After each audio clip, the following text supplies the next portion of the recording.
বাংলাদেশ কৃষি উৎপাদনকারী দেশ। এদেশে রয়েছে ধান, পাট, পেঁয়াজ সহকারে গম, অনেক ধরনের কৃষি উৎপাদনের ভূমিকা। শীতকালে কৃষক শাকসবজি উৎপাদন করে থাকে।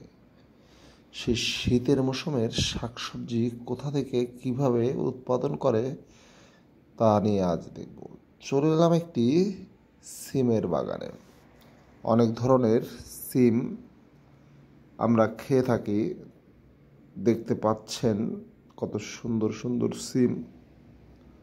আমরা এই সিম বাগানে ঘুরতে এসে একটি ভিডিও করে নিলাম, কিভাবে লাগালে সিমগুলো বেশি ধরে, ফলন কখন ধরবে, কিভাবে ধরবে, সেই সম্পর্কেই আপনাদের সাথে আজ আলোচনা করে থাকব।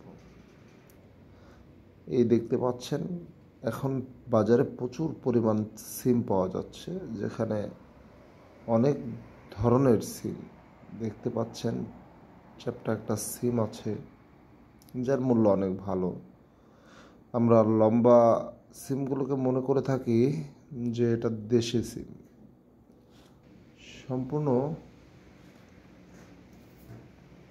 সেই নিয়ে অনেক কিছুই মনে হবে। আপনারা দেখতে পাচ্ছেন কত সুন্দর ফুলের কত সিম এসেছে।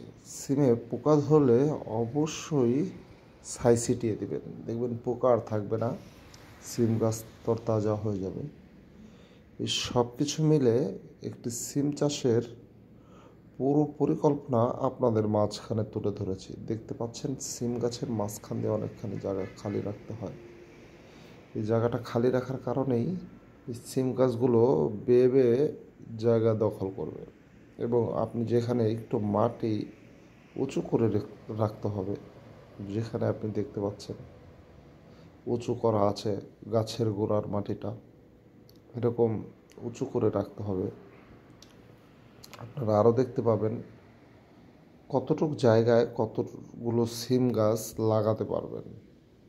আপনারা আসলে দেখছেন, আমি সেই অনুযায়ী ভিডিও করে আপনাদের দেখাইতে পারতেছি না, কিন্তু অনেক সুন্দর একটি পরিকল্পনা আপনাদেরকে দিতে পারছি। যেখানে দেখতে পাচ্ছেন সিমের গাছ, সিমের আবির্ভাব, সব কিছু মিলিয়ে একাকার শীতের সবজিটি। বাংলাদেশ ট্যুর এখনও যারা সাবস্ক্রাইব করেননি অবশ্যই সাবস্ক্রাইব করে নেবেন। আগামীতে দেখা হবে নতুন কোনো ভিডিওতে।